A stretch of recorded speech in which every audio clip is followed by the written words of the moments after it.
Hello everyone, my name is Sukmani. Now I am here to teach you the principles of accounting and conventions.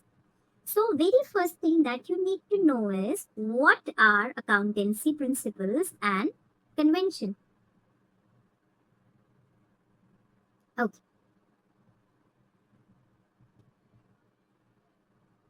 So, very first thing that you need to know is what is principle and what is conventions, right? So, if I talk about the term principles, if I talk about the term principles, that means these are the fundamental rules that accountants follow. क्या मतलब हुआ इसका? इसका मतलब हुआ कि principles हम उन चीजों को बोलते हैं जो रूल्स और रेगुलेशन अकाउंटिंग के द्वारा अकाउंटेंट्स फॉलो करते हैं, उसको क्या बोला जाता है? प्रिंसिपल्स। ठीक। सेकंड हमारे पास है कन्वेंशंस। कन्वेंशंस क्या होती है? देखो बेटा, कन्वेंशन होती है जब आप किसी भी प्रैक्टिस को जर्नली एक्सेप्ट कर लेते हो। कन्वेंशंस होती है जब आप किसी भी प्रैक्टिस को आप जनरली आप एक्सेप्ट कर लेते हो, जब आप उन रूल्स को अपने रियल लाइफ सिचुएशंस में अप्लाई करते हो तब। ठीक। तो प्रिंसिपल्स क्या था? प्रिंसिपल्स थे हमारे फंडामेंटल रूल्स, हमारे बेसिक रूल्स जो अकाउंटेंट्स फॉलो करते हैं। और कन्वेंशंस क्या है? वो जनरली एक्सेप्टेड प्रैक्टिसेस जो तब अप्लाई कर दी जाती हैं जब हमारी कोई किसी भी तरीके की रियल लाइफ सिचुएशन जो है वो आती हैं। So there are some basic accounting principles and conventions, right? So we'll move on to the very first accounting principle, that is business entity principle. Now, what is business entity principle? It actually says, ये क्या बोलता है कि जो आपका business है वो क्या है? सेपरेट है उसके ओनर से। If a person invest the money in the business, that means this thing is purely different from this person, right? So these two are considered to be two different entities, are considered to be two different entities, दो अलग अलग चीजें मानी जाएंगी। और second इसमें जो आपको मेन बात याद रखने वाली है, दैट इज कि जो पर्सनल ट्रांजैक्शंस हैं वो हम नहीं रिकॉर्ड करते हैं इसमें। ठीक है, क्योंकि बता ही दिया उसने, बिजनेस अलग है, बिजनेसमैन अलग है, तो दोनों अलग अलग लोग हैं, तो इसीलिए इसकी कोई भी अगर ट्रांजैक्शन पर्सनली होगी तो वो बिजनेस में रिकॉर्ड नहीं होगी। ठीक।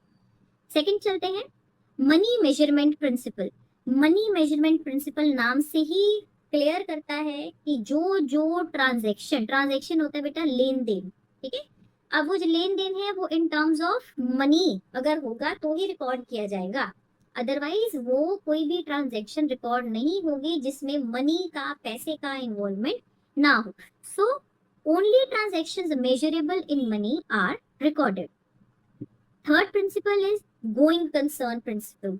Going concern principle is we assume, हम ऐसा मानते हैं कि हमारा जो बिजनेस है वो फोरसीएबल फ्यूचर के लिए हम उसको कंटिन्यू करेंगे। दैट मीन्स हम कभी भी अगर कोई बिजनेस शुरू करते हैं, अगर ए पर्सन ने कोई एक बिजनेस शुरू किया है, चाहे किसी भी चीज का बिजनेस हो, तो वो ये नहीं मानता कि ये बिजनेस अगले 6 महीने में बंद हो जाएगा या ये बिजनेस अगले 1 साल में बंद हो जाएगा। वो ये सोचता है कि ये बिजनेस मेरा चलता ही रहेगा। दैट मीन्स फोरसीएबल फ्यूचर, वो ये मान के चलता है कि इसको आने वाले समय में ये बिजनेस चलता ही नजर आ रहा है, right? Fourth principle we have is accounting period principle. Accounting period principle बेटा क्या कहता है कि जो भी हमारी बिजनेस एक्टिविटीज है वो हमने किस में डिवाइड करी है? टाइम पीरियड्स में डिवाइड करी। आपने देखा ही होगा, अकाउंटेंसी अपने फाइनेंशियल ईयर के अकॉर्डिंग चलती है। अप्रैल से मार्च तक में जो भी ट्रांजैक्शंस हम करते हैं वो एक बुक में रिकॉर्ड करी जाती हैं, एक फाइनेंशियल पीरियड में रिकॉर्ड करी जाती हैं, that is accounting period principle, right. Then we have cost principle. Cost principle means जो भी हमारे एसेट्स हैं, एसेट्स मतलब जो भी हमारे पास चीजें पड़ी हुई हैं, हम उनको रिकॉर्ड किस पे करते हैं, उनकी ओरिजिनल कॉस्ट के ऊपर।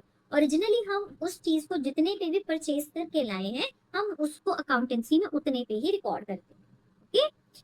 फिर हमारे पास है ड्यूअल एस्पेक्ट प्रिंसिपल। देखो बेटा, ड्यूअल मतलब होता है डबल, डबल, ठीक है। डबल एस्पेक्ट प्रिंसिपल क्या कहता है कि हर एक ट्रांजैक्शन के लेन देन के क्या है, दो इफेक्ट पड़ते ही पड़ते हैं, ठीक है। और this is the very famous, कहते हैं आप इसको, प्रिंसिपल है हमारे अकाउंटेंसी का, जो क्या कहता है, जो हमारा एसेट है, जो हमारा एसेट है, that should always be equal to liabilities plus capital. That means asset जो है वो हमेशा लायबिलिटीज प्लस कैपिटल के बराबर ही होगा, ठीक है। Next we have revenue recognition principle. Revenue का मतलब होता है जब आपने कोई भी रेवेन्यू जनरेट किया है, रेवेन्यू मींस पैसे जनरेट किए, आपने कोई सामान लिया, उस सामान को बेच दिया, उस सामान से जो आपको पैसा आया है, तो वो क्या माना जाएगा, हमारा रेवेन्यू। अब कह रहा है वो रिकॉर्ड तभी किया जाएगा जब आपके हाथ में पैसा आ गया है। फॉर एग्जाम्पल, ए ने बी को गुड्स जो है वो सेल किए, ठीक है। बी ने ए को अभी पेमेंट नहीं करी है, ठीक। तो ये वाली जो सिनेरियो है, ये अकाउंटेंसी में रिकॉर्ड नहीं होगा, ठीक, ये रिकॉर्ड नहीं होगा। फॉर एग्जाम्पल, सेम इसी सिनेरियो को लेते हैं, ए ने बी को गुड्स सेल किए, ए ने बी को गुड्स जो है सेल कर दिए, ठीक है, और बी ने पेमेंट ऑन द स्पॉट कर दी ए को, ठीक है। अब ए के पास पैसा आ गया, जैसे ही ए के पास पैसा आ गया, ए अपनी अकाउंट्स की बुक में उस पैसे को रिकॉर्ड कर लेगा, क्योंकि revenue is only recorded when it is earn. जब वो रेवेन्यू अर्न हो जाएगा तो वो रिकॉर्ड कर लिया जाएगा, ठीक। Next we have matching principle. Matching principle क्या बोलता है, expenses are matched with the related revenues, ठीक है। रिलेटेड रेवेन्यूज, जो आपके रेवेन्यूज हैं वो आपके किसके साथ मैच किए जाएंगे, उसी टर्म पीरियड के एक्सपेंस के साथ मैच किए जाएंगे। जिस अकाउंटेंसी पीरियड की बात चल रही है, उसी अकाउंटेंसी पीरियड में आपके एक्सपेंस जो हैं वो रेवेन्यू के साथ मैच किए जाएंगे। ये नहीं कि आपका एक्सपेंस पिछले फाइनेंशियल ईयर का होगा, रेवेन्यू इस फाइनेंशियल ईयर का होगा तो हम उसको मैच कर लेंगे, नो। उसी सेम पीरियड का एक्सपेंस उसी सेम पीरियड के रेवेन्यू के साथ ही हम मैच करके अपनी अकाउंटेंसी में रिकॉर्ड करते हैं। नेक्स्ट हमारा चलता है अकाउंटिंग कन्वेंशन। अकाउंटिंग कन्वेंशन क्या होती हैं, वो प्रैक्टिस, वो गाइडिंग जो हमें अकाउंटिंग को करने के लिए हम करते हैं, दैट इज अकाउंटिंग कन्वेंशंस।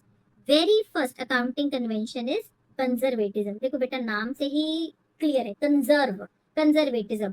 अब क्या है, anticipate no profit but provide for all losses. अब ए ने बी को गुड्स दे दिए, ठीक है। अब ए को पता है कि बी उसको पेमेंट कर देगा, ठीक है, चाहे 10 दिन में करे चाहे 15 दिन में करे, लेकिन जब तक उसको ये पेमेंट नहीं आ जाती 10-15 दिन में, तो वो अपनी अकाउंट्स की बुक में वो प्रॉफिट्स को शो नहीं करेगा, ठीक है।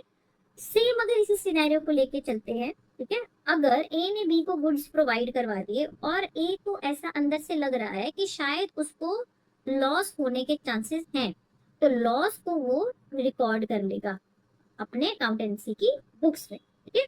इसका क्या मतलब हुआ कि जब भी आपका कंजर्वेटिज्म का कन्वेंशन लगता है, तो उसमें क्या बोला जाता है कि आपको अगर कोई भी प्रॉफिट हो रहा है, आप उसको रिकॉर्ड नहीं करोगे, और अगर आपको लॉस होने की संभावना भी है, पॉसिबिलिटी भी है, तो आप उसको रिकॉर्ड कर लो, ठीक।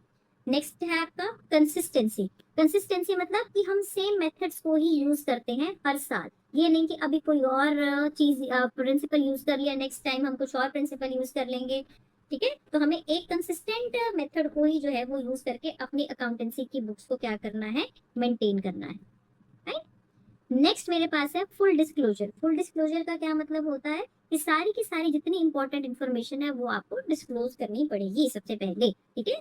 Before even starting the business you have to disclose all the important information that is important to know by the partners.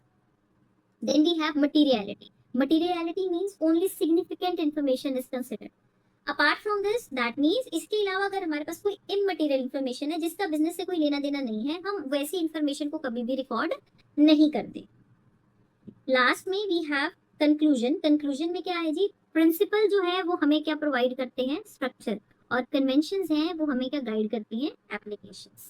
ठीक, प्रिंसिपल्स में हमने प्रिंसिपल्स जितने पढ़े हैं आप एक बार उसको ध्यान से सुनिएगा। अगर आपको लगता है कि आपको थोड़ी और क्लैरिटी चाहिए तो कमेंट बॉक्स में क्लैरिटी लिख दीजिए, मैं उस पर एक और डिटेल्ड वीडियो बनाऊंगी। This is a very short and crisp video जिसमें मैंने सिर्फ आपको शॉर्ट वर्ड्स में बताया कि ये अकाउंटिंग प्रिंसिपल्स होते हैं, ये अकाउंटिंग कन्वेंशंस होती है। अगर आपको उस पर डिटेल्ड वीडियो चाहिए विद गुड नोट्स चाहिए तो आप मुझे सब्सक्राइब कर लो और कमेंट में मुझे क्लैरिटी लिख दो, तो मैं आपको और क्लियर वीडियोस फर्दर में बना के जरूर अपलोड करूंगी। Thank you.